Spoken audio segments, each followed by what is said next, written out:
Good evening. Hello. Can I have your attention, please? Good evening. Good evening. Hello. Hello. Well, good. Well, thank all of you for being here. This is obviously one of our largest attended meetings we've had in the last couple years. My name is Frank Fannon. I'm president of Agenda Alexandria this year. For those of you that have not been to Agenda Alexandria meetings before, our organization has been going on for approximately 22 years, and every month from September through May, we have get-togethers on hot topics that are affecting Alexandria. So this Amazon campus, or I'm sorry, the Virginia Tech campus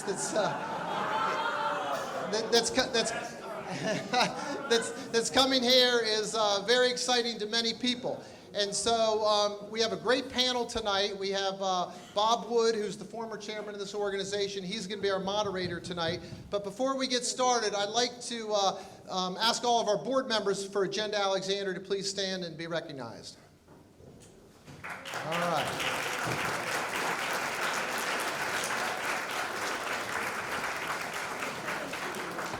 And as many of you know, a lot of organizations need funding, and so we would appreciate if any of you that aren't members here tonight would consider joining. It's a $50 annual fee.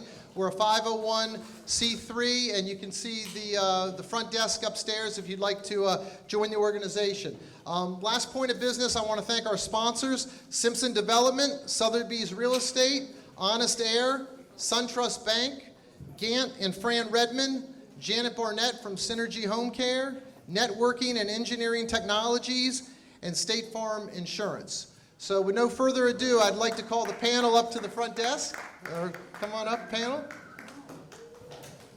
All right. Thank you. Yep. Yes. And now I'm going to turn it over to Bob Wood to run the program. Thank all of you for being here. Thanks, Frank, and thank you, everyone. We've got a couple extra chairs, just empty about 4 chairs up here, if you'd like to take up a seat. Okay, our panel is with us. It's always good to see the plan come together. We're glad to be with you, importantly so. This is really our largest crowd I've seen in a while. Thankfully, I think it's the topic that is right nearby. It's about 1.5 miles away from us. The synergy between Amazon and Virginia Tech is obvious, but we're going to talk about it in detail. How it's going to work, how it came to be, what opportunities all of us see in that, what development issues there may or may not be, and how this plan is going to work over about a 10-year stretch as it goes from concept to reality. We have as well a representative, Amol here, from the Potomac Yard Citizens Association, so we have an inside view from the Potomac Yard, but we also have developer, the city, and our Virginia Tech campus director, vice director himself. You'll get the first shot as you explain it. Terrific. It's meant to be interactive, so we're going to go with about 5 to 8 minutes for each of the panel members to talk about things they really want to get across to you. And then we want to go through questions, which I have a chance to ask. But importantly, you'll see on your table, you have something that looks like this. It says, it has your email address. We're going to collect every one of these. We'll ask as many as we can, but if you could say who you'd like to pose the question to, we will get all of this copied and sent to each of these individuals. So maybe with an email address, they can get back to you with any of your interests and concerns. This is what really Agenda Alexandria does. It sponsors a conversation. Like we say, we're discussing the issues without taking sides. The opportunities, 21 years going on 22, proud of what we've been doing for the city, proud of what we can do for you, the citizens of the city, and presenting topics throughout the year. As Frank said, we present throughout the year. The next one, just so you know, our next topic is on the public safety, looking at our police and fire safety. That'll be in February. We're anxious to get that program on the street and its design. We have some good panelists. Can everybody hear this? First check? Okay. We'll keep pushing water to the back of the room. Thank you for those back there, and thank you for those who chose to have a meal. Hopefully that barbecue is as good as it smells. I have a physical tomorrow. I'm fasting tonight. So this is, don't eat cookies in front of me. It's just not nice. But listen, we're ready to roll. We've got a panel that's ready to speak, and questions from you. You saw the board members stand up, and they will collect the questions and bring them back up forward here, where Val will collect the questions, look at them, group them, and send them up to me, and I'll pose them to the panel. Okay, 7:15, we're starting. 8 o'clock, we're going to be posing questions from you. So have a chance to listen to what this is all about. It's not a big slideshow. They're going to talk. We're going to have an opportunity to pose a couple questions and a discussion back and forth. And from you, then, we'll pose questions and end at 8:30. We commit to be done at 8:30. It's a warm room, so feel free to take that. I'm just about ready to take this off. But water in the back, questions on your mind. Let's get going with the panel. I'd like to first talk about the panel and make the introductions, as you see up here. We have David Baker, Assistant Director of Government and Community Relations. He'll be speaking first. We have Ryan Touhill from AEDP, Chief of Staff. He's been following this program, working hard on it as it's proceeded. We've got Ms. Bailey Edelson from JPG Smith, the primary developer who's working in this small area plan in the north, plus I think more in Arlington as well. Can really look at it from that perspective. As I mentioned, Amol Vaidya is going to be speaking from the citizen perspective. Okay, nothing further to say on this end. David, it's up to you to open it up. Go for it. Terrific. So I think I have some slides. Yep, they're coming up. They're flying onto the screen as we speak. Bob, thanks so much, and thank you to Val, Hawkins, and Frank for the invitation to be here tonight, and thank you to all of you for being here. Really excited to share some updates with you about the Virginia Tech campus, our innovation campus, and our growing footprint here in the city of Alexandria. I came to Virginia Tech about 10 months ago from George Washington University, and one of the most exciting pieces about moving over to Virginia Tech is we have a long history of being here in the city. Our graduate school of architecture has been in Old Town Alexandria since the 80s, and we currently have 5 buildings in Old Town, and almost nobody knows about it. Which, if you don't know about it, don't feel bad. Hardly anybody does. It's unfortunate. But that's going to change, and really excited to tell Virginia Tech's story and build on the legacy that we have here in Northern Virginia. So whoever's controlling slides. So a quick snapshot on where Virginia Tech is today. We currently have 35,000 students pursuing one or multiple of 250 degrees. We have a $500 million research portfolio, which we'll dive into here in just a few moments. We're a top 5 ranked school for STEM degrees and computer science and computer engineering. But at its core, Virginia Tech started as a military university, and so service is really a core element of everything we do, and I'm proud to say that we're carrying that underlying motto forward to this new campus and excited to expand on it here in Alexandria. Next slide, please. So the plan for an innovation campus and growth here in Northern Virginia started when President Sands came to the university about 6 years ago from Purdue. Actually, when he first started, he laid out a vision. He toured around the Commonwealth and said, you know, if Virginia Tech is really going to grow and make a larger presence, we need to focus our resources on growing in Northern Virginia. And he set a time horizon of 25 years to develop a new campus. And then all of a sudden, a little RFP drops from a small company that nobody's ever heard of called Amazon. And when that came out, the state very quickly read through the proposal and noticed that workforce and access to talent was going to be a major driver for Amazon. They were really interested in making sure they had that talent pool to be able to meet their growing needs. And so the state, in their wisdom, pulled together all of the presidents of all the public universities in Virginia and said, we're going to make a big play. We're going to go after Amazon to try and win this HQ2. Which of you universities has a big idea? And President Sands was the only, from Virginia Tech, was the only president to stand up and say, we have this big idea, but we have it on a 25-year time horizon. But if the state's willing to be our partner in it and help fund it, then we'll throw all those plans out the window and expedite it and be ready to hit the ground running when Virginia wins this RFP. We got 24 hours notice that Virginia had in fact won this project, and we've never looked back. So lots of exciting things taking place. But it's just been tremendous, and we're fortunate to be in the position that we are, and really has been a catalyst for growth for not only Virginia Tech, but for the Commonwealth as a whole. So next slide, please.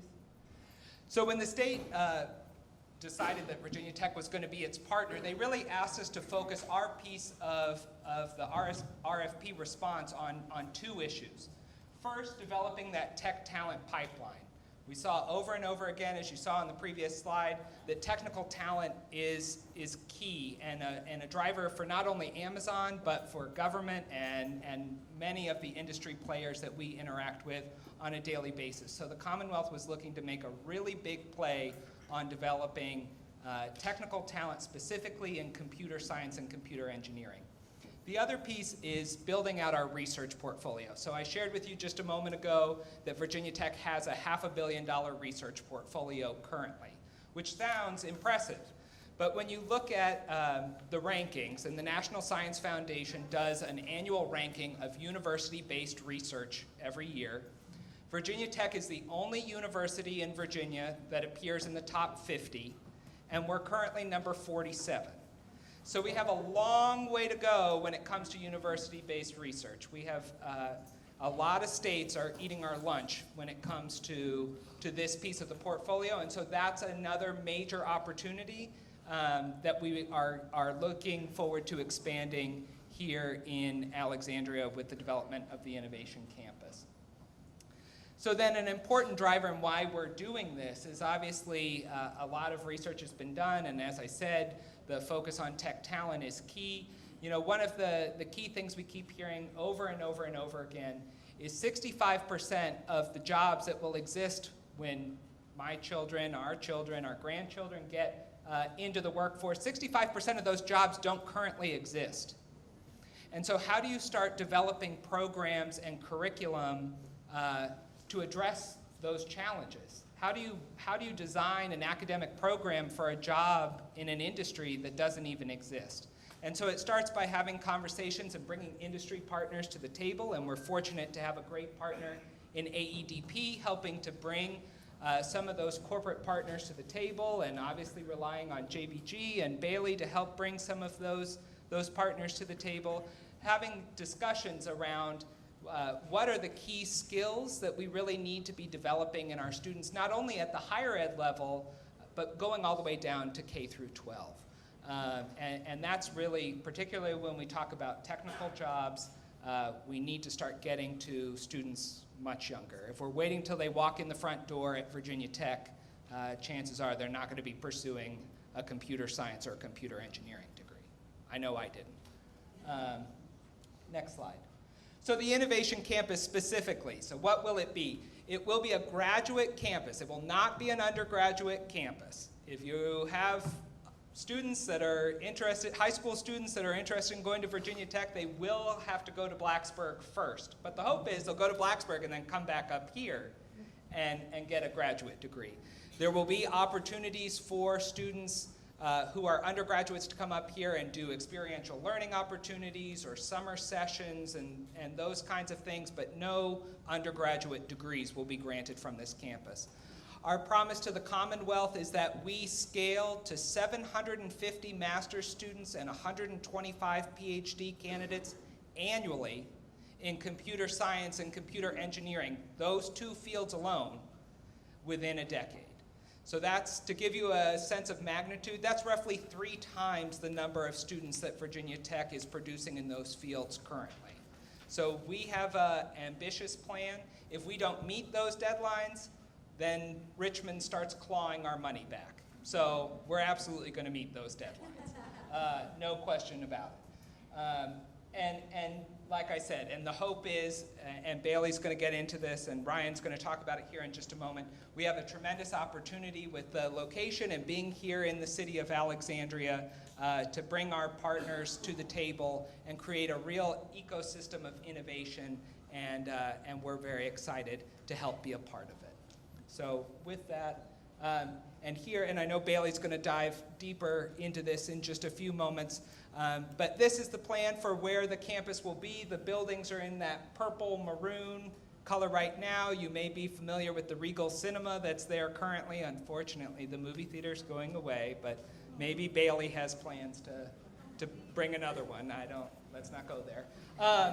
But we're excited about it. It gives us tremendous opportunity. That first building, you probably can't see it, but in the bottom right corner, 7W is our first building. It'll be roughly 300,000 square feet of academic space.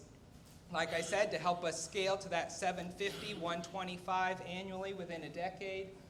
The plans for that building are to open in time for classes fall 2024.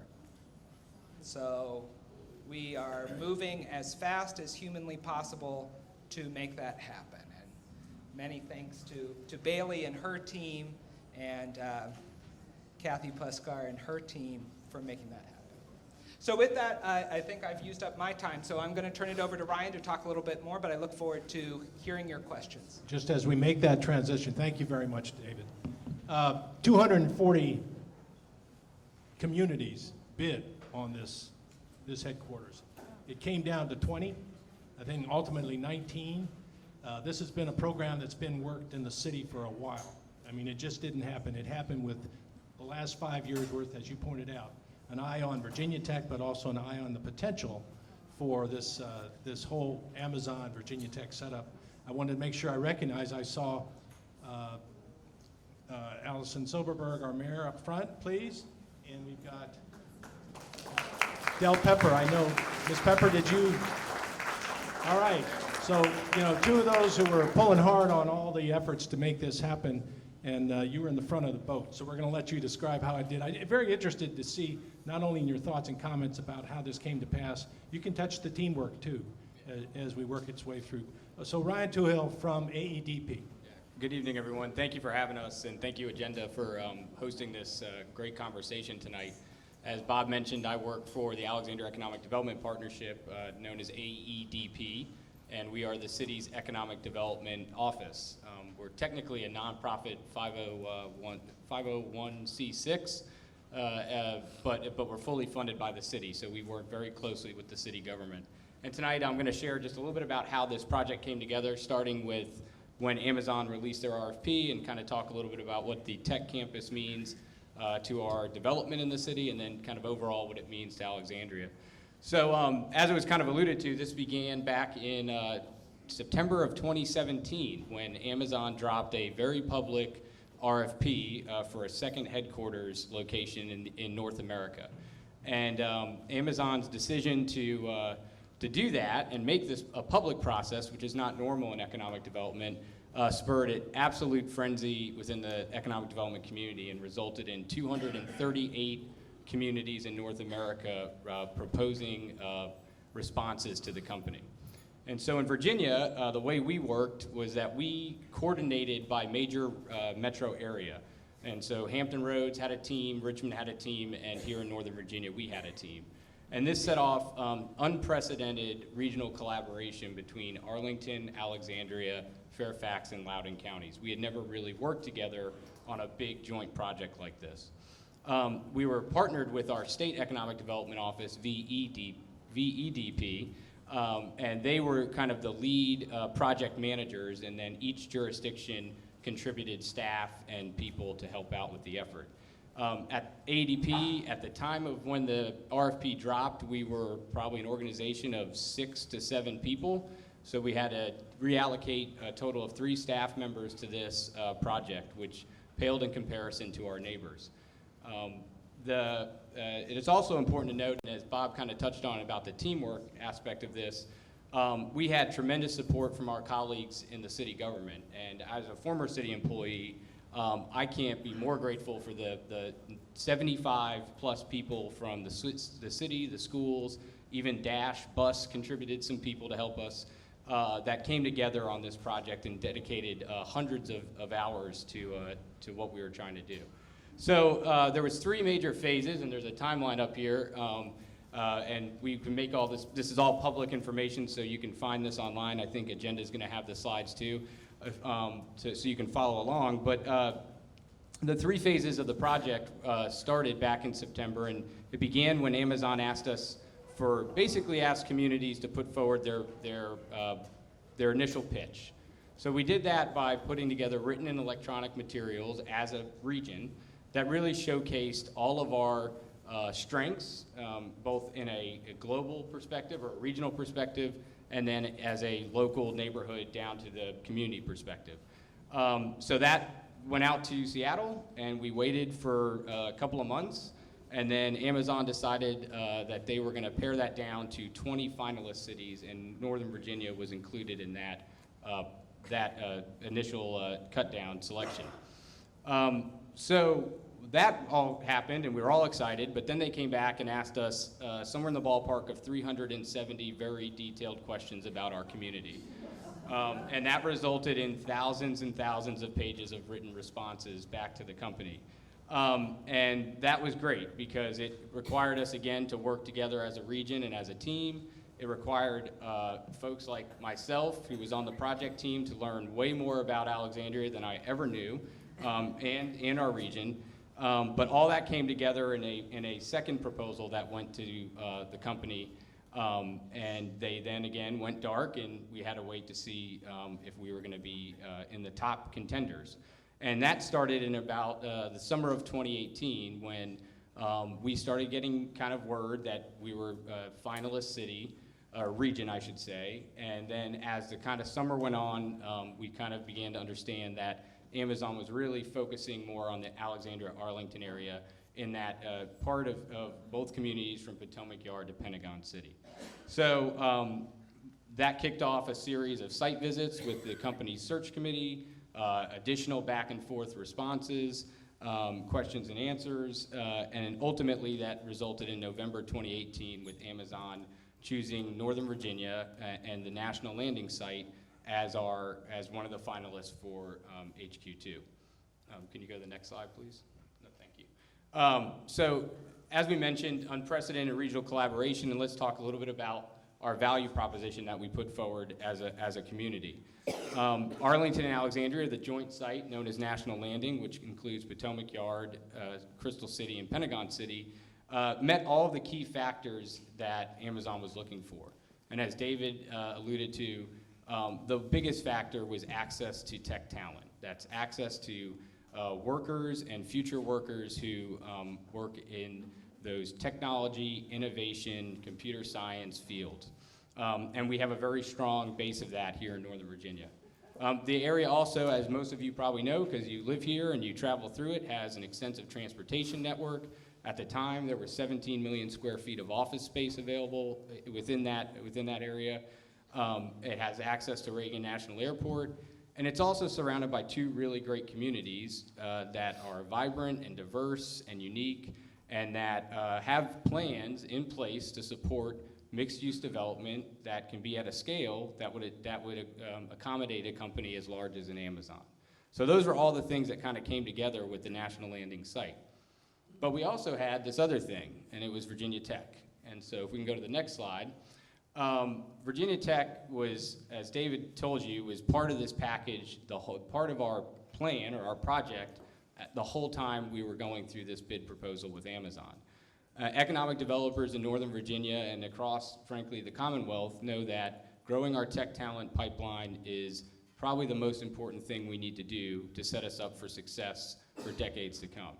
And so having a partner that was ready, had a plan, and was willing to execute on that plan really strengthened Nova's bid for Amazon. And as David said, our partnership between Alexandria and Virginia Tech goes back decades and has been very, very successful. So we worked very closely with President Tim Sands and his team as we kind of, at ADP, understood that Amazon was creeping north and probably going to do their development and build out in Arlington. We saw opportunities where we had developable sites to showcase that to Virginia Tech. And fortunately, they agreed with what we were pitching. So now we have the Innovation Campus being part of this National Landing community in the Potomac Yard section of Alexandria. And then the final slide, I'll just kind of touch on three kind of points that we can go into detail if you'd like during the question and answer period. But really kind of the benefits we see at ADP of this project in this partnership with Virginia Tech is that once it's up and running and once David and his colleagues, well, not you, but the actual professors, are graduating these students, that's something that Alexandria can be tremendously proud of. We're going to be the engine of workforce development for Virginia, essentially, for decades to come. And those graduates from the Virginia Tech Innovation Campus are not only going to fuel industries here locally, but across our region and across our Commonwealth. And the new research and discoveries from the new R&D programs and funding are going to just bring such tremendous new ideas and new innovations to the forefront that will support not only our local economy, but hopefully spur additional companies like Amazon to be created. Virginia Tech has also been a catalyst for development now in North Potomac Yard, helping to accelerate the North Potomac Yard Small Area Plan implementation. That's a big thing for us as economic developers, is to have a community-approved plan in place so we know, okay, this is the vision for this area, and this is what we now need to go out to do the work to attract the either companies or institutions or nonprofits to take on the office space in those areas, to bring the jobs that we want in our community. And so in addition to the students and the folks that will work at the Virginia Tech campus, we're going to be able to have, through increased development coming through the plan that JBG has put together, more opportunity to attract more companies to Alexandria and bring those jobs that we need, and it's specifically geared towards that 21st century workforce. And finally, just on a kind of a staff and team level, we're just excited about leveraging this awesome institution and asset that we will now have in Alexandria to kind of help grow our economy and grow economic opportunity for all Alexandrians. So we're excited about the years ahead and look forward to the continued partnership with Virginia Tech and seeing what comes forward. Thanks, Bob. Ryan, thank you. I think it's $1 billion and 1 million square feet is what they're investing here. Correct. And I don't know if you mentioned that, but I'm startled every time I think of that. And working with some I am too. Yeah, you are too. But that's just a remarkable investment made in the workforce development. Questions? Don't forget, right? Just hold it up and you'll swoop in. Okay, I see them. Board members, make sure you grab them. And Val, I'll pick them up and consolidate them. Thank you. I appreciate that. And I also want to, so it's been going on since 2017. So I know we have City Council Member Pepper here, and we have the former mayor here. I'd like to just prime them. At some moment in time, I'd love to hear perspectives, and you can have the microphone, just a thought about how this kind of came to pass, how you saw it happening. Is that okay, Ms. Pepper? If I give you a microphone at some point, would that be okay? Can't see your head. Okay. But Allison too. It seems to me it's been a team effort for a while, and you both have such, I think, time with it and perspectives on it. Bayla, are you ready? I'm ready, if you Okay, are. I'm ready. Let's go. Okay, All right. This JPG Smith.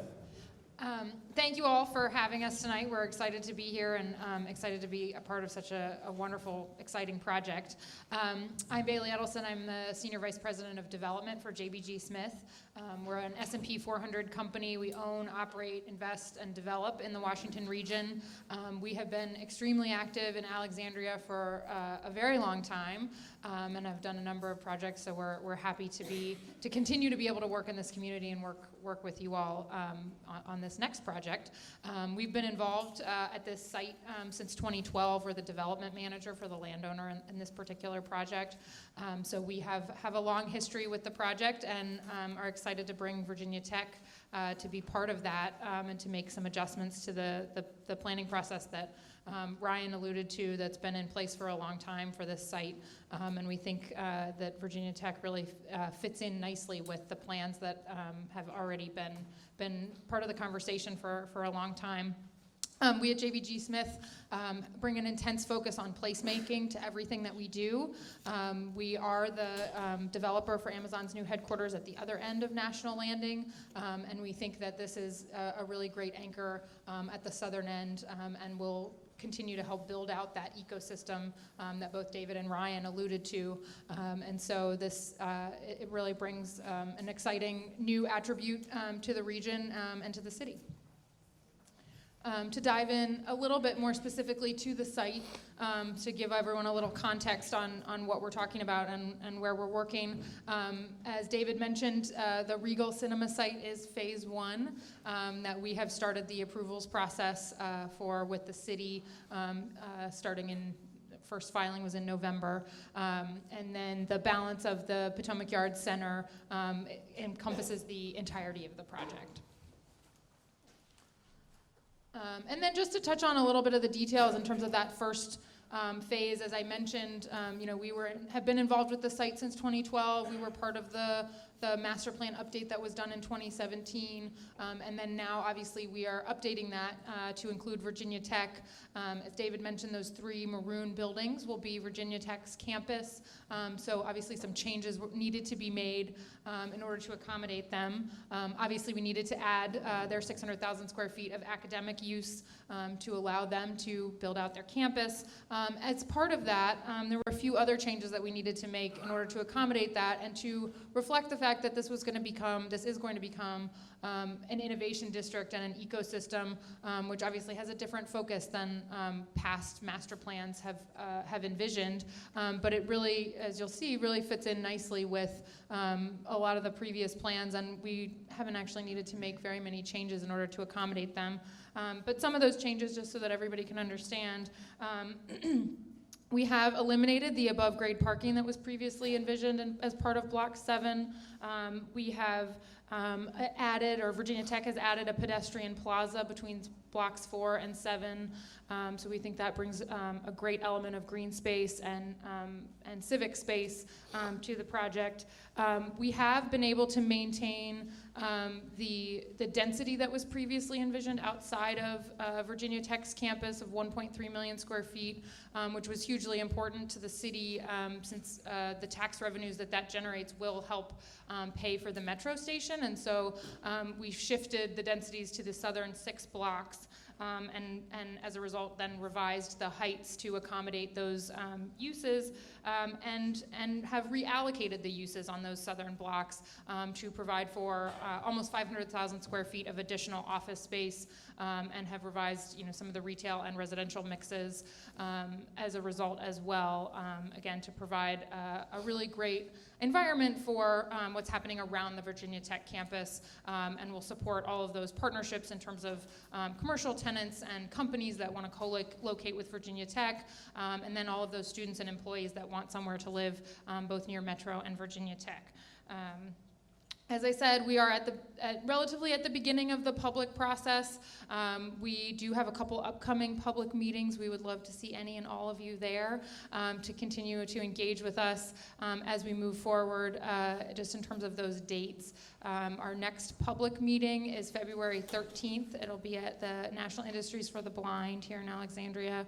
And then we have our next meeting with the Potomac Yard Design Advisory Committee on February 5th, where they will continue to evaluate our DSUPs against the original master plan. Go to the next one. And this just gives you a sense of, the proposed full build-out master plan. As I said, at the moment, we're focused east of Potomac Avenue in phase 1 to make sure that we can hit Virginia Tech's timeline of being open for classes in August of 2024. That seems like a long way away, but in terms of planning and construction, that's actually lightning fast. So we are working very quickly to make sure that they can meet their obligations to the state. But as part of Virginia Tech locating here, again, we are revisiting, how we're thinking about this site and what the character of this place is going to be. We think there's a huge opportunity, again, for this ecosystem around the research and technology and students that Virginia Tech will be bringing. And so we will continue to be looking forward towards the full build out of the master plan, and we'll continue to engage with the community as we move forward. Is that it? So what I'm going to do, I'm going to point at colors up here because they can't see it back Sure. there. So as I point at colors, could you, on this one right here, kind of describe that block? Sure. And get everybody oriented on it. I can't, this won't stretch, so I'll Sure. be your pointer. Yep. Okay?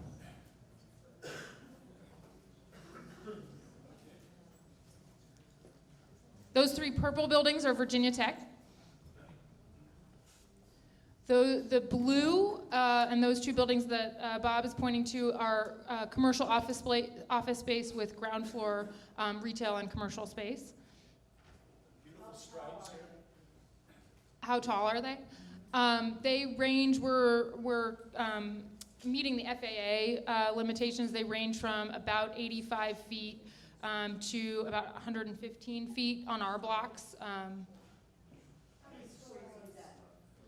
85 feet is 7 to 8 stories, and then 115 is 10 to 12. That's FAA guide, FAA. Yeah, we're in the flight path. We know what the blue means, right? Right. Okay, how about these two big yellow boxes? Yellow is residential. The blue and yellow stripes that you see provide flexibility in the base master plan to be residential or office. Okay, and this, That's hotel. okay, so one hotel, and then what's this over here? Oh, I missed one key piece of the change that we needed to accommodate Virginia Tech. Originally, Block 4, where one of Virginia Tech's buildings was a school site with Alexandria City's public schools and the opportunity for co-location of affordable housing. In order to accommodate Virginia Tech's campus, we needed to move that use, so we're proposing to move it to Block 23 and have been coordinating closely with ACPS to make that happen. Okay, I think that covers it. That's grass, right? Yes, and the green is green space. The red edges are where there's retail activation. Okay, and this is the metro as it's being planned to go in right here. Correct. Under construction as of December. Actually, Bob, Yes, give us an orientation of what the streets names yes, are there. yes. This is, of course, a great one. This is Potomac Avenue. Yeah, and This is where the Metroplex. the metro station is where the M is toward the top. The page is oriented north on the left-hand side and south on the right-hand side. It says New Street. Right. Potomac Avenue is the wider street running through the middle, and Route 1 is on the bottom of the page. Yes, and the Parkway's over. Yep. Mm-hmm. Okay. It's that easy now. All right. All right. Next, we'll hear from the representative of Potomac Yard Residential Association, Amol. Sure, of course. So thank you guys for having me. And of course, thank you to my fellow panelists and everyone who's putting this event together. So with development comes a lot of amazing opportunities, but there's also a lot of risk and there's also a lot of inconvenience, right? And as someone who grew up, so I was born and raised in Dubai, I've lived through a lot of development and I've seen what that looks like, right? And it is amazing at the end, but as a resident going through it, there's a lot of iterations and there's a lot of inconveniences that come to the residents, but there's a lot of great things that come with that as well. So, my neighbors will tell you how many plugs they've had to put in their tires from stray nails and debris and all sorts of other things, and they will also tell you how much they're enjoying the appreciation in their property value that has come from a lot of this development, right? So there is a bit of a double-edged sword there. The thing that we sort of say in the Civic Association, we're a new organization. We came about in 2017, again, because cities work with civic associations, and we wanted development to be something that happens with us and not to us. And so I will underscore, the importance of the transparency and the partnership. That's something that's very, very important to us, and we're very thankful to not only the folks at Virginia Tech, but the city and Amazon and WMATA and JBG and Silverstone and IDA and Fortis and the water folks and so on and so forth, to really just give you the scope of how much development is happening, particularly on the north side of Potomac Yards there. From a concerns perspective, we're just shy of 500 homes at this point. There's a lot that we hear about, right? So we hear about things like health and safety, and so what about arsenic in the soil, and what does that mean, and what's the remediation plan? Again, that partnership and that transparency, the community engagement and the outreach helps alleviate some of that, because I think I read somewhere that you need to hear something 7 times before it really sits in, and I joke about as much as we like next door, it also is not sort of a, how do I put this delicately,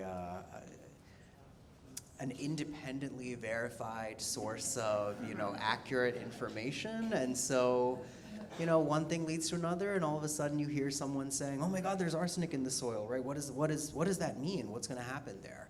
And I get it. Look, our folks are busy. We all have day jobs. We're doing other things, but access to information is really important, because when you're looking at so much development, not just tech, there's a lot. It raises more questions than answers. It's a very dynamic process, as Bailey kind of alluded to. When I bought, my property, I was looking at the 2017 master plan, right? And what I envisioned was very, very different from what I will be getting at the end. And so kind of going through those iterations and that dynamic process, the partnership and the transparency is really important. So I hit on health and safety. Traffic is the number 2 thing that we hear about the most. Not that, Northern Virginia is the gold standard of sort of an easy traffic, community by any means, but development is going to mean increased population density. It's going to mean traffic issues. Construction means a lot of traffic issues. I look outside of my window and I see folks not following the construction path. I see, debris thrown over the fence, and I get it, right? It's par for the course. It's things that happen, but the accountability is important. And so we look at, again, partnerships with the city to say, what's going on in that space, right? Help us enforce some of that, because it leads to my next point around the aesthetic, right? We all bought into a neighborhood that was brand new. We wanted to create our own sense of community and identity, and debris and random things and trailers and parking situations and, folks leaving their car parked on the sidewalk and, catching an Uber to go to Reagan and leaving their car there for 2 weeks. That's not great, right? Like, our community doesn't like things like that. Nothing to do with development, particularly here.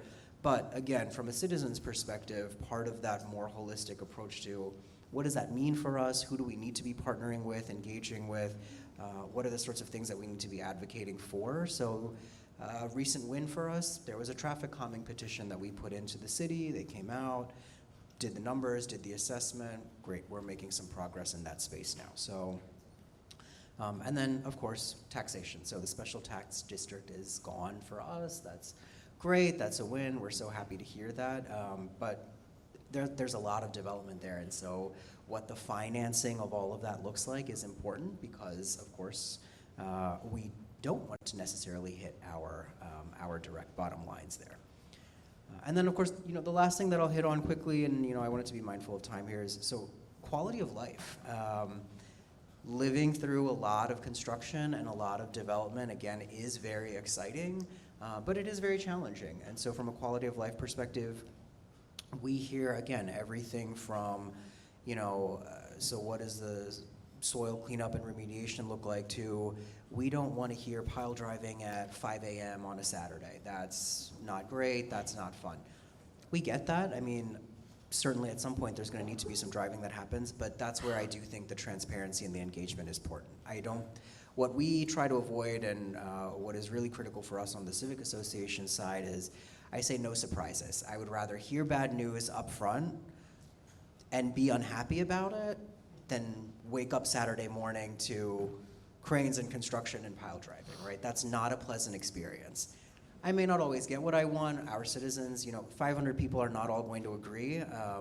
I will say, moving into this area, we have a very, very passionate and sometimes a very opinionated bunch. So building consensus is important. What some of that also means is we're not always going to agree. But we should never really be surprised. I think this is it's an informed community. It's a community that people intentionally bought into. And so when we look at these partnerships, we don't want to be surprised pleasantly or unpleasantly. We're just sort of a no surprises kind of stance from where we are on the development side. Generally speaking, this is a very pro-development community. We think it's great for opportunities for small businesses. It's great for opportunities within the community. We like the green space. We like to see development that's happening. Yes, of course, we appreciate the appreciation that comes with sort of the development and with the pipeline and the opportunities that come with some of that, jobs and whatnot. But again, I'll sort of reiterate that throughout this dynamic process, the partnership and the engagement is what we view as critically important. And as a civic association, there's 6 of us on the board. We all have day jobs, and so we look to our partners here and elsewhere to sort of say, community engagement, events like these really help get the message out, keep people informed in ways that we simply couldn't.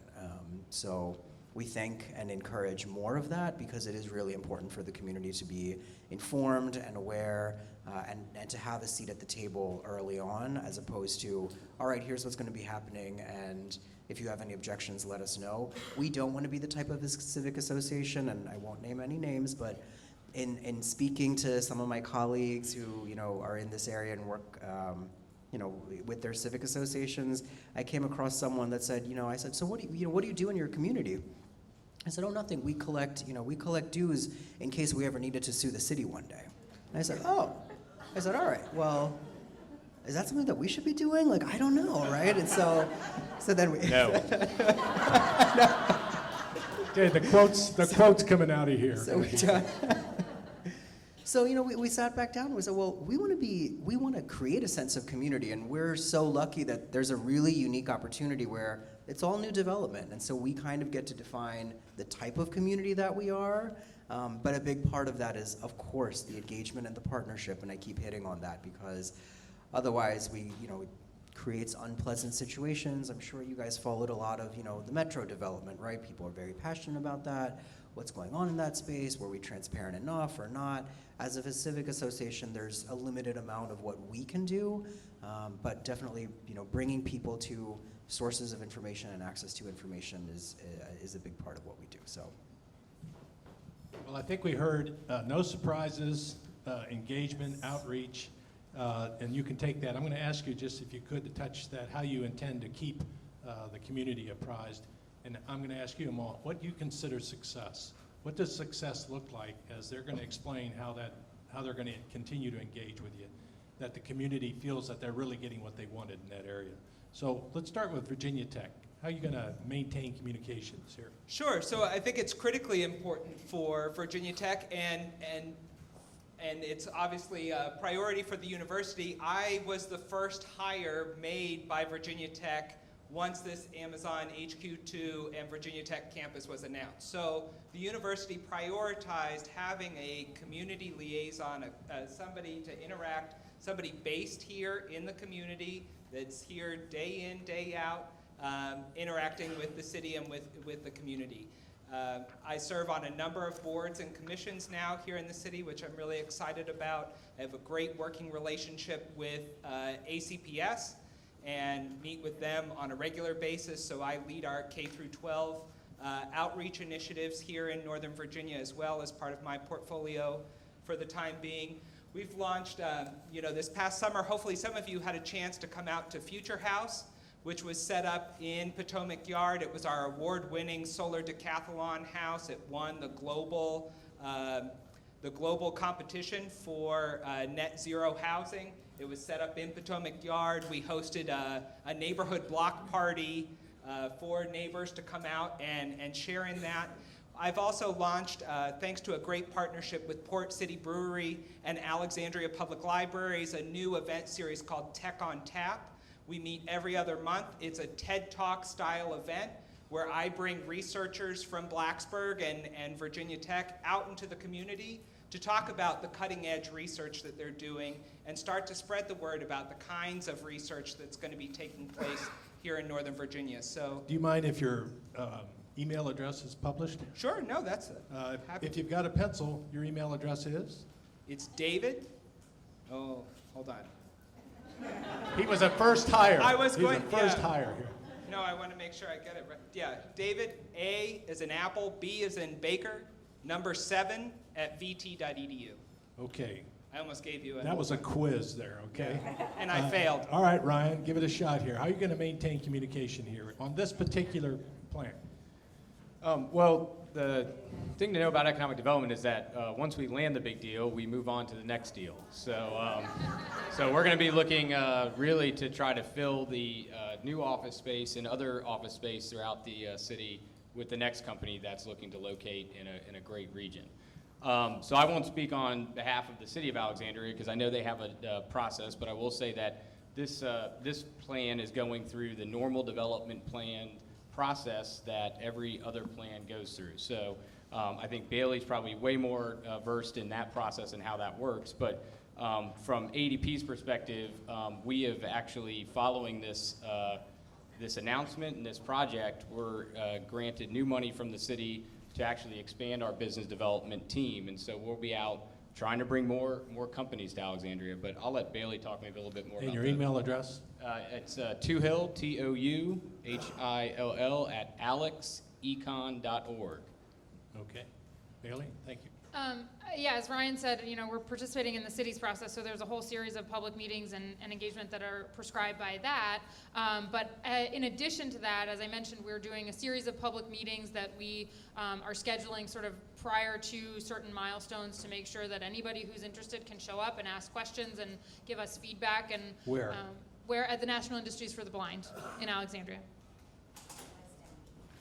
Oh, and we're also, in collaboration with the city, we're going to have 2 meetings in the West End as well, so that those residents who, are not necessarily immediately adjacent can also participate in that planning process. Okay, sound like a plan, Amol? And PIDAC, Potomac Yard Design Advisory Committee. Okay. Thank you for that. No, that's excellent. So the frequency of meetings, and I would say sort of as advance notice as possible with the details, because again, a lot of folks, trying to make it work, trying to fit it into their schedule, and of course, parties are great, David, so the more the merrier on that side. Port City brought the beer. I heard what he said. That's right.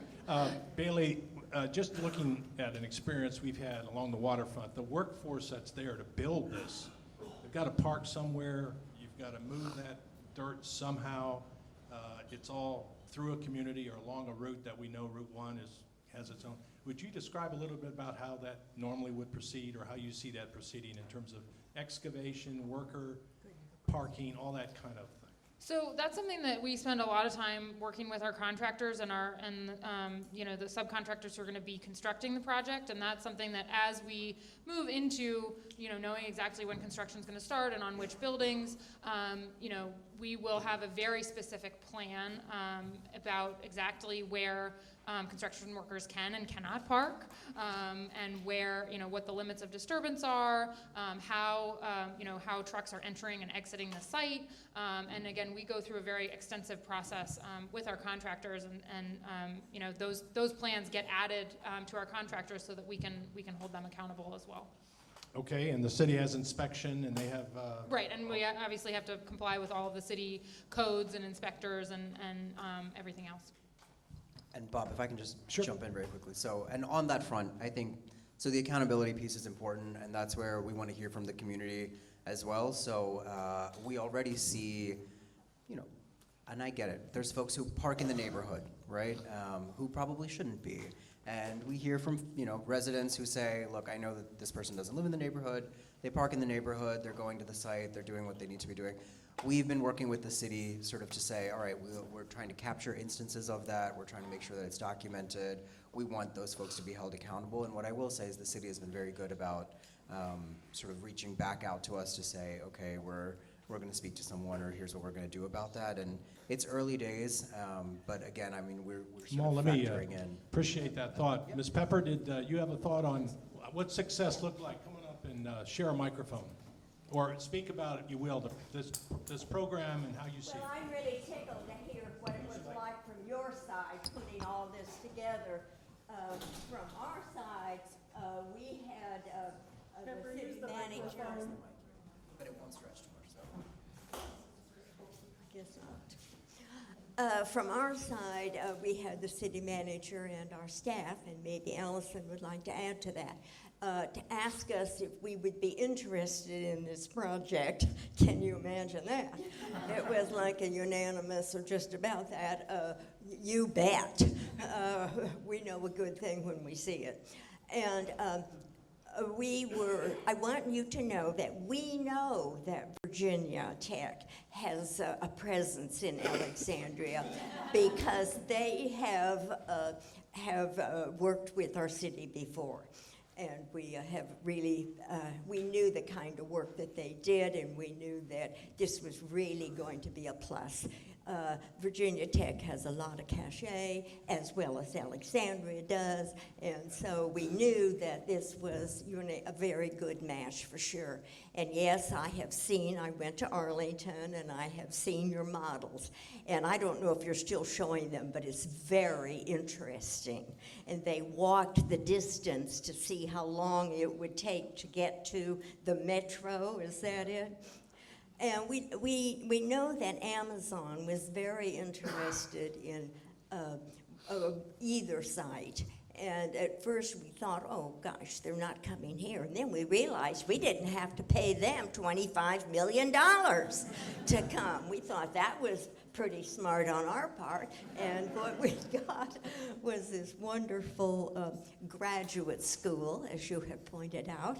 Does it matter that I have a granddaughter? Not that I'm old enough to have a granddaughter, but I have a granddaughter who is in Virginia Tech, Blacksburg, of course. Anyway, I just wanted to say that one of the things that had been an attraction for Amazon, we knew that they were busy visiting our restaurants to see if we really were as good as we said. And they visited one of our political gatherings. I remember that, and we all behaved ourselves. And I know that there was an attraction. I don't know about Virginia Tech, but I know that Amazon was very interested in some yard signs, and I wanted to show you those pictures. They say, spread kindness, build community, and that was just the kind of thing that they were interested in. They wanted a community that was caring and that was solid, and we were all of that. So with that, thank you. Thank you very much, Ms. Pepper.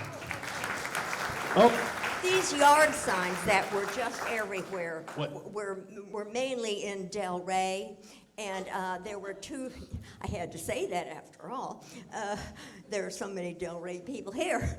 Anyway, and I know that Jen Walker and Sue, if you two would stand up or wave your hand or do something, we're the ones that saw that this happened.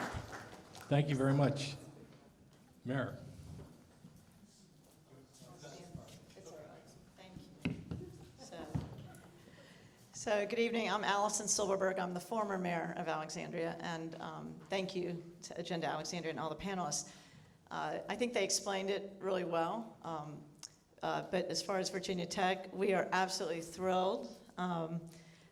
It is very exciting. Yes, you've been here for 40 or whatever it is years, and we've loved this, but this is a huge expansion, a $1 billion innovation campus.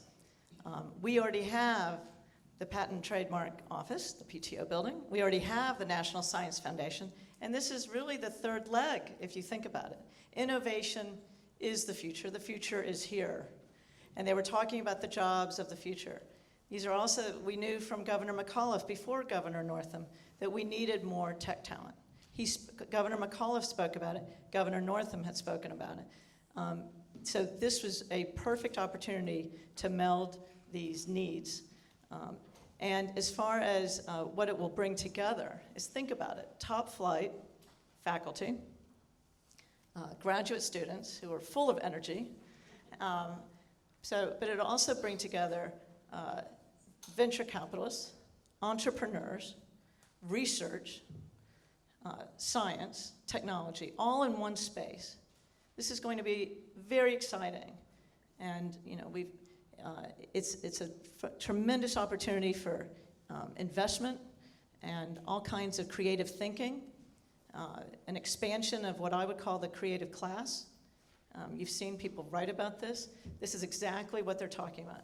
These are low or no pollution jobs, high-paying jobs, and it's a great expansion of who we are in many ways. So I think it's a tremendous opportunity. And I think it's got to be fun over there. I think that's what I would say to you all as well.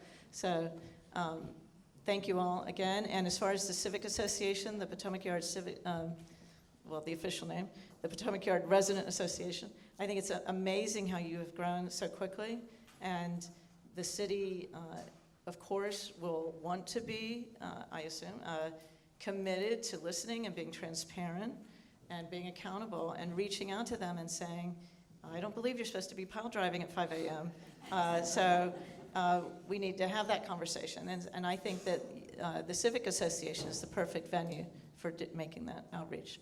Okay, so thank you. Thank you very much. Okay, questions are coming in fast and curious. Let me knock one out right away. Will there be a south entrance to the metro station? Who wants to answer that? Well, there's a PIMIC meeting tonight where I think that's supposed to be discussed, so I'm looking forward to finding out the answer later this evening. So we have to wait for news, or is there anyone else who wishes to? No, I'm not going to break any news on that. But I will say that as part of the process and the investment package that the state put together to attract Amazon, ADP was able to capture $50 million additional dollars for that Potomac Yard Metro Station, and my understanding is correct, as what Amol said, is that that's being considered currently. So while you have the mic, hold on to the mic. We know that there's a retail area there now. We know that we're generating tax revenue. What's the kind of net as you see the new development against the current retail, against what's likely to occur? Is there some sort of ratio you're looking at, increase or what?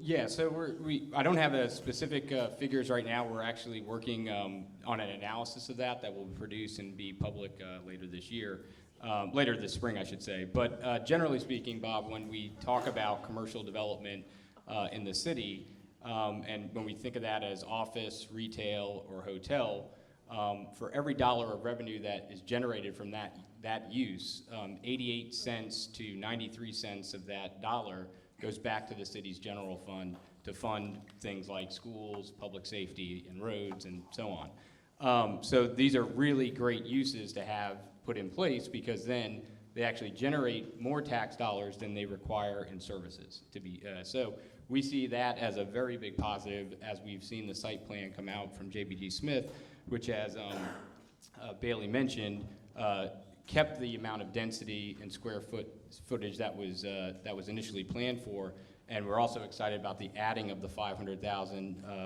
plus square feet of new office. So the ratios, those are the ratios that we use when we evaluate. But projects you like have this. an eye on that, obviously. Yes, sir. Okay. I wanted to ask a couple things. Affordable housing, Bailey, what could you kind of describe? We've had a lot of discussion in the city about affordable housing. I didn't see something specified as such, but could you please address affordable housing in the area? Sure.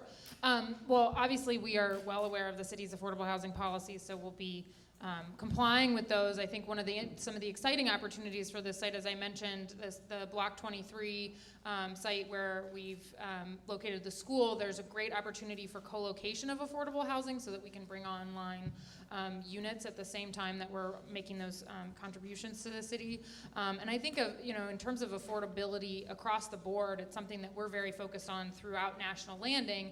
And what we see is that bringing on additional supply at basically all levels is critically important to improving the affordability, because if we're not also bringing on units at the highest levels, then people who are making more income, which again we're hoping is what the Amazon coming here will drive, will be sort of pushing rents higher in older product. And so, as we want to be bringing on supply sort of across the board, both from, the highest levels of need in terms of affordability through workforce and through market rate supply. In that whole build-out?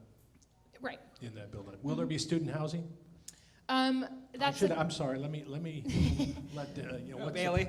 Well, Virginia Tech's campus does not have any student housing. We have not planned any specific student housing, but what we find is that often when we bring a range of multifamily units online, that those often serve as great housing for a whole range of graduate students in addition to anybody else who wants to live here. Yeah, and so building on that, going back to the partnership, and JBG and Bailey have been great partners, and so part of the exercise of what we're doing with them is really educating them on the needs of what graduate students, and not only our students, but our faculty members, visiting faculty members, and staff will need in terms of housing. So because they are graduate students and our primary audience is an older population, these might be students that are coming with families. They may still be single. It's a whole wide range. And so we're able to leverage the data that we have from Blacksburg and some of our other campuses to help inform and guide discussions around what our housing needs might be once we're up and running. Yeah, and we absolutely, are working closely with Virginia Tech to understand what their needs are. We also view this as a regional destination, so we're looking at what the needs are sort of across the population and how we can, there's a lot of units here, and so how do we differentiate that and provide a range of product types that serve a range of needs. While we're speaking of need and requirements, a question from the audience: what are the opportunities for small minority businesses to participate, and how do you see opportunities being advertised? I guess I'll ask that to both of you. Yeah, I can talk about it from the development aspect. From the development aspect, we have an in-house commercial leasing team that is very focused on bringing basically any tenant who would like to come here. And then obviously we're out in the community on the development side and having conversations, working closely with AEDP to the extent that they're identifying tenants that want to locate here. So I would say it's through a range of channels, but we are very excited to have anybody who wants to be. It occurs to me I didn't ask for your email address. It's BEDELSON@jbgsmith.com. Once again? EDELSON. All right. B. Edelson. B. Edelson at JPG. Okay. Okay, I appreciate it. Let's dive into transportation, parking, and all those fun issues for a moment here. Because you can just imagine the amount of traffic in construction traffic, workforce traffic, faculty traffic, et cetera. Let's start AEDP. What transportation studies do you foresee or have been conducted? I think there's 3 intersections. Everything has to pass through there, maybe more. But it's going to be tight, and obviously across a timeline, you must have worked out at least an idea of how that flow will work against that constraint. Well, we actually don't do the analysis of transportation and transit projects. That's more done during the development process or the small area plan process.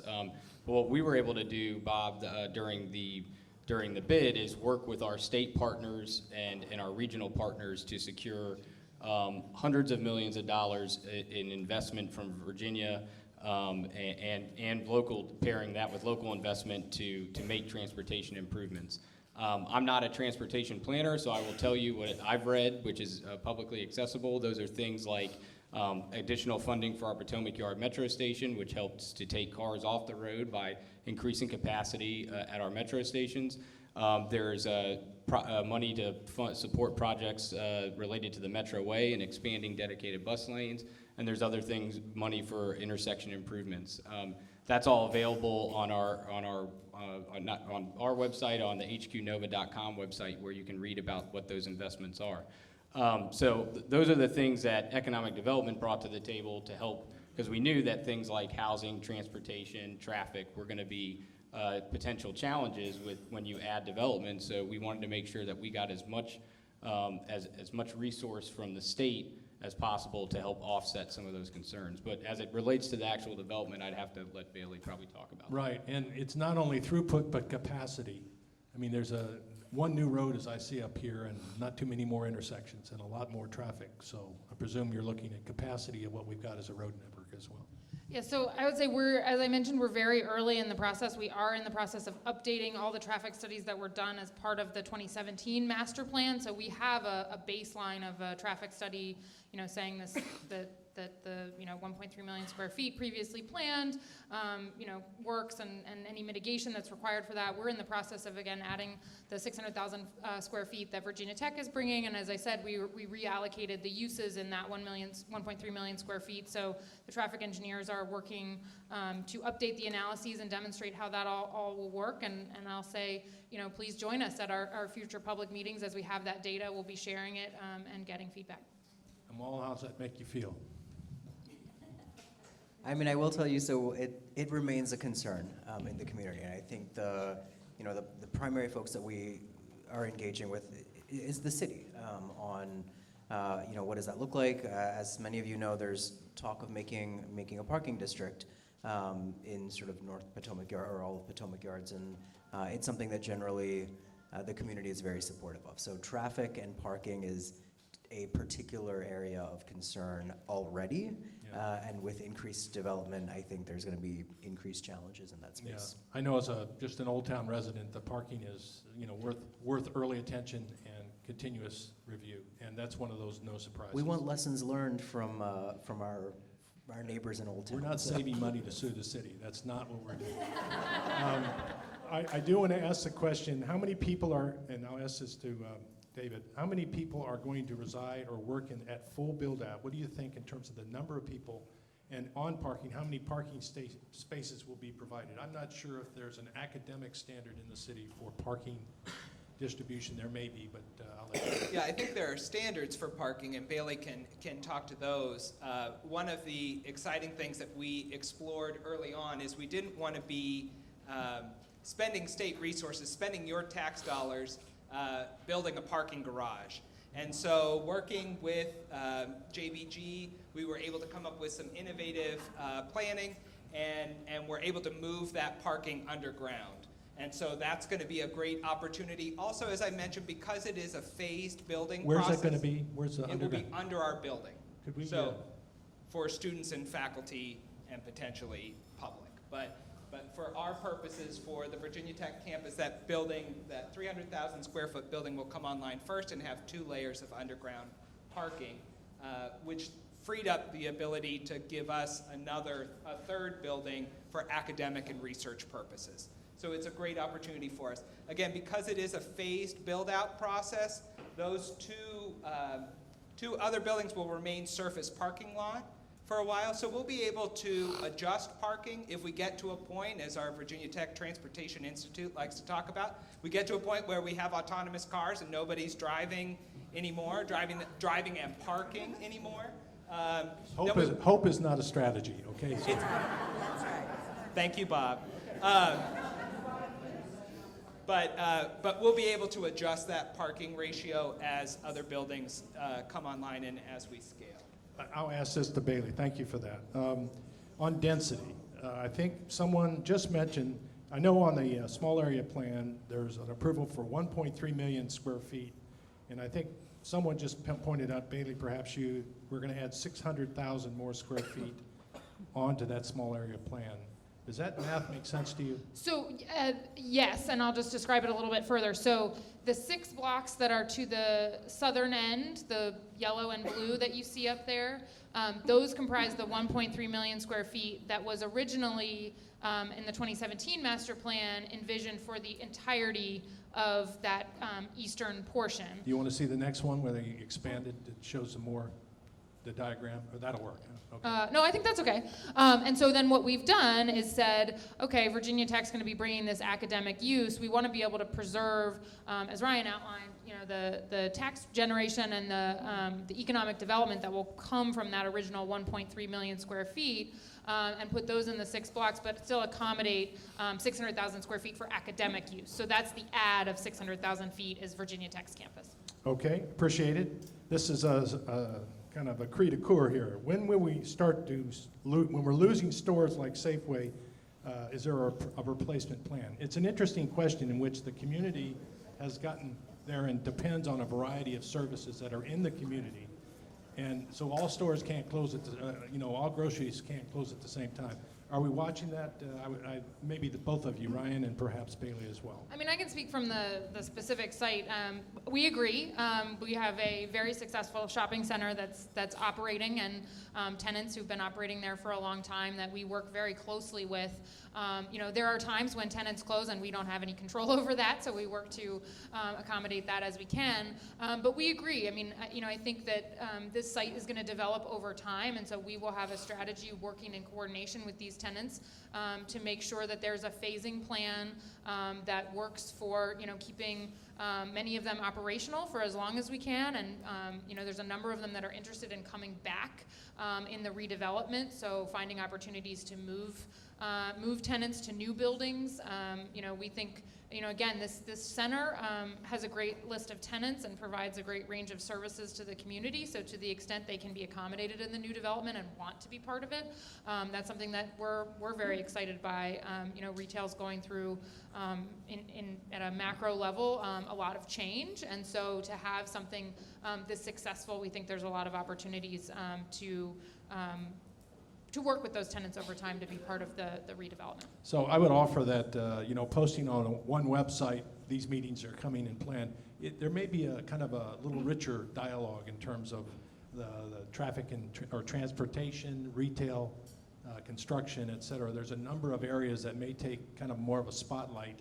And then with Amol's help in the community, you'll get the feedback you're looking for. Yeah, I should build out, I've outlined the public process and the meetings that we've put together in terms of this initial entitlement process. But as I mentioned, JBG Smith's been operating in this market for over 60 years. We have really deep relationships in the community. And so our meetings and our conversations with the community don't start and they don't end with the public processes. We work very closely with civic associations throughout the full build out. I've done it on a number of projects that I've worked on, and it's an ongoing dialogue where, we're constantly saying, okay, here's what's coming next. In certain instances, we've done newsletters or bulletins, and it really is working with the specific civic associations and groups to understand how can we best communicate with them and get that feedback.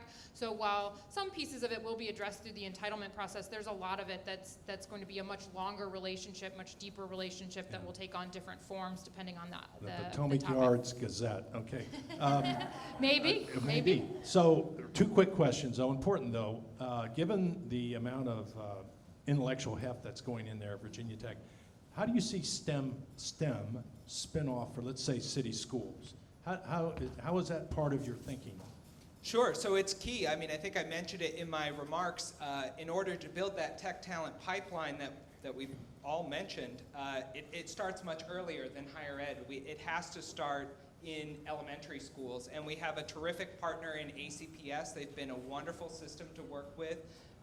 They put together earlier this spring STEM Summit to bring together STEM teachers from basically the region, from Montgomery County and DC and Fairfax County and Loudoun and you name it. Brought them all together, and Virginia Tech was happy to be a partner in helping them put on that first report, that first summit. And we had a faculty member who was the keynote speaker for those teachers. So I have the pleasure of chairing ACPS's STEM Industry Advisory Board. So I'm working hand in hand with them to bring industry players to the table to take a hard look at ACPS curriculum, starting in elementary school, going all the way through high school, and making sure industry has a voice in what that curriculum looks like and how we might be able to adjust it to meet these ever-changing Do you see needs. some mentor programs? Sorry? Some mentor programs? Oh, absolutely, yes. And as we bring more students on board, it goes straight to our Ut Prosum motto, that That's I may Latin. serve. Go ahead. What's That I may serve. Okay. And so we have a terrific base of students in our Blacksburg community that spend a ton of time, Yeah. thousands and thousands of hours a year with K through 12 students in that community. I think that's a my great hope is that opportunity. we bring that up here. So Let's talk about evening arts or art space in this build-out. There's got to be a human dimension to it as well. Let's talk a little bit, just a moment, because we have about 5 more minutes, and then I'll give you all a chance to make that final thought. But I'll get all these questions to you, because don't worry, we ask as many as we can. Sure. Arts. The arts, the arts are a critical component to almost every project that we do, and they end up being curated to the communities where we're working. We work closely with local partners to, provide opportunities for our local partners to participate. And so we're at the beginning of the planning process, but as we move through it, that will be a very important component to our placemaking process. So. Okay. I'll keep track of that for us. Placemaking.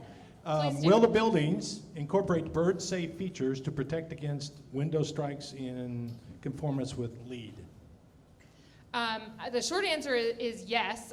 We've had this come up a lot on buildings that we've done throughout the region, and have worked closely with our architects to come up with bird-safe designs. And while it sounds like it might be complicated, we actually find that a lot of the designs that we're already putting together can very easily accommodate the adjustments we need to make sure that they're bird-safe and LEED compliant. We'll give you that question. This is worth a moment here, AEDP. What, if any, retention efforts are being discussed for businesses in Arlandria that are at risk of displacement as a result of Innovation Campus Headquarters 2 pressure? Yeah. So the local business community as it competes with this remarkable setting. Yeah, thanks. That's a great question. And we're working with our counterpart, Bill Reagan, at the Small Business Development Center. We've actually put a plan together to realign some of their resources and staff to address this concern, not just in Arlandria, but in other areas of the city that are feeling development pressure. There's development on the west end, and there's development in other areas. So we are working with Bill and his team, and we've actually, I hope the councilwoman's still here. We got a budget request in this year to put a little bit of money to that. So if everyone wants to go to the budget hearing on our behalf, we'd appreciate that too. But it is a concern of ours, Bob, and we're marshaling the resources to address it. Okay, I appreciate that. This is probably the last one. We'll pass the rest along, and you'll each have a chance for one last shot.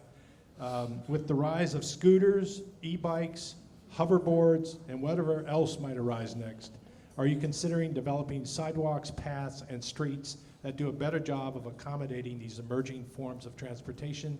Bailey, I'll go to you, and I'll add the student side of it here too. Yeah, we are acutely aware of all the range of multimodal transportation options that are here today.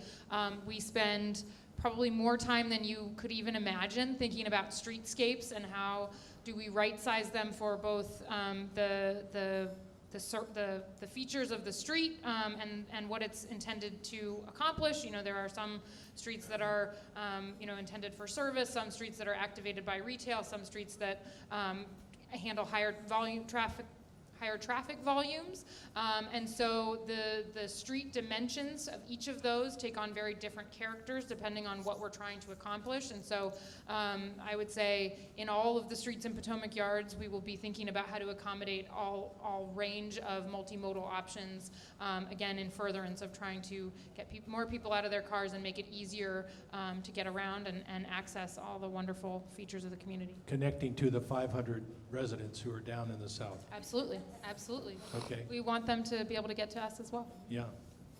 So our students like scooters, for the most part, from what I can tell, being down in Blacksburg. But like the city of Alexandria, we are currently in the middle of a scooter study on campus that started during the fall semester. It'll run about 18 months.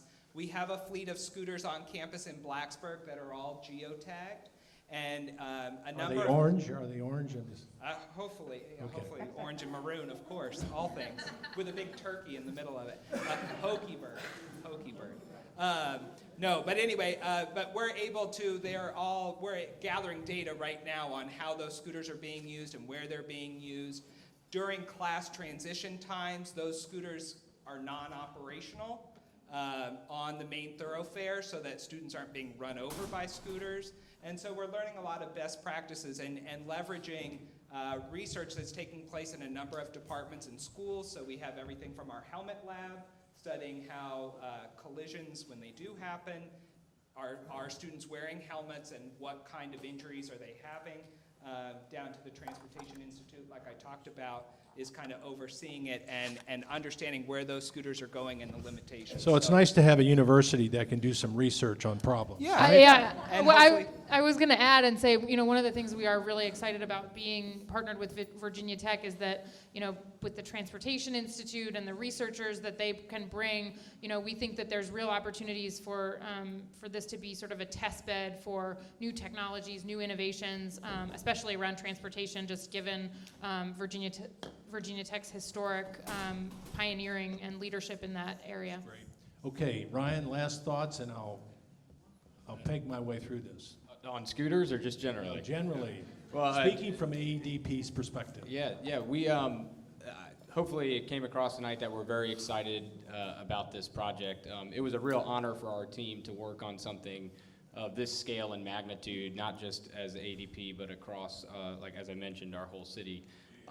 Since this project is kind of on our end completed, we've been moving on to figure out what's next for Alexandria, and so we're excited, and we have new resources and teammates in place to kind of go out there and capture the next company that can help grow our economy. And so we look forward to, we welcome any thoughts on that. We're always out looking and trying to help our existing businesses, bring new businesses to the area. So if you have leads, feel free to email them to me. But thank you again for the time tonight, and appreciate the opportunity to hear your questions and concerns. Thank you, Ryan. That was one of the questions, what new businesses are looking into moving, not now, but, okay, let's start. David, last thoughts? Sure, no, I would just echo what I started with. We're really excited to continue our growth here in the city. The city's been a terrific partner. We look forward to many, many more years of partnership. And you know, what's kind of unique about partnering with a university is this is a long-term investment. We're fast-tracking to build a building in time for fall 2024, but we have a 100-year plan. We're planning to be here for at least a century. So it'll long outlive me, which is exciting, and we hope everybody shares in that excitement, and we hope to find and create opportunities for all of you to come and engage either on our campus or with our faculty and students. Okay, thank you. Bailey? Yeah, I mean, I would echo all that. I mean, we're excited to be part of the southern anchor of National Landing and bringing Virginia Tech and being partnered with them. We have a long history of partnership with the city and are excited to continue that, and excited to continue our conversations with the Civic Association and the residents and all of you as we go through this process. As you've probably heard, we are at the very early stage, though a lot has gone into getting us here. We have a very long way to go, and so we really look forward to having all of those conversations as we move forward and getting your feedback. We are only in one market, and we've been here for a very long time, so these relationships are very important to us and are part of how we approach every project. And so and they really make our projects better for it. It's one of the things that give us an edge and an advantage in the projects that we build. And so we look forward to that continued engagement and partnership across the board. Thank you very much, Bailey. Amol, you've got the last word. Sure, and I'll echo what I said in the beginning and what my fellow panelists said here. From a resident's perspective, we want the engagement and the communication to be proactive and not reactive. So whether it's scooters or bike lanes or construction schedule updates or what's happening on the development front, the better informed we are, the more able we are to make informed decisions around what sort of community we want to be. And thank you to everyone who puts together events like these, because it gives us an opportunity to engage with one another and with our development partners here. So thank you. What do you think? All right. We've asked them to stick around, and if you have a question or two, feel free. Frank, you have some closing remarks. Very briefly, thank all of you for being here tonight. We had a great crowd, and we have a great organization. And like Bob said, thank you, Bob, for running this panel. Let's give it a round of Bob. I think he did a great job here tonight. And thank you, panelists. You guys did a great job. I think if anybody has any questions when you head out, the panelists will still be here. And we hope to see you back in here 4 weeks from tonight on public safety. We're going to have our police chief here at the meeting. Have a great evening. Thank you.